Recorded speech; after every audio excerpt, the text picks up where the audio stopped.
পৃথিবীর ইতিহাসে প্রথম ট্রিলিয়নিয়ার কে হতে যাচ্ছেন? উত্তরটা আপনার জানা, ইলন মাস্ক। কিন্তু দক্ষিণ আফ্রিকায় জন্ম নেওয়া একটা সাধারণ ছেলে কীভাবে আজ লাখো কোটি টাকার সাম্রাজ্য গড়ে তুলল? মাত্র 2 মিনিটে জানুন তার এই অবিশ্বাস্য গল্প। গল্পটা শুরু হয়েছিল কোডিং দিয়ে। মাত্র 12 বছর বয়সে মাস্ক একটি ভিডিও গেম বানিয়ে $500 বিক্রি করেন। এরপর 1999 সালে জিপ2 বিক্রি করে পান $22 মিলিয়ন। কিন্তু তিনি থামেননি।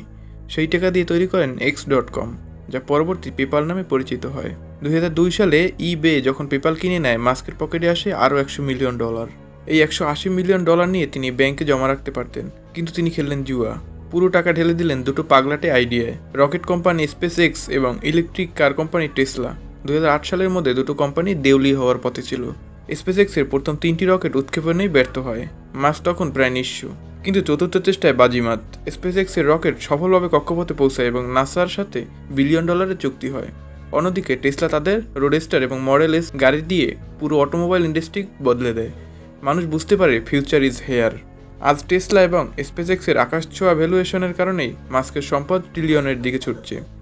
সাথে আছে স্টারলিংক এবং নিউরালিংকের মতো ফিউচারিস্টিক প্রজেক্ট। মাস্ক প্রমাণ করেছে ঝুঁকি যত বড়, সাফল্য তত বিশাল।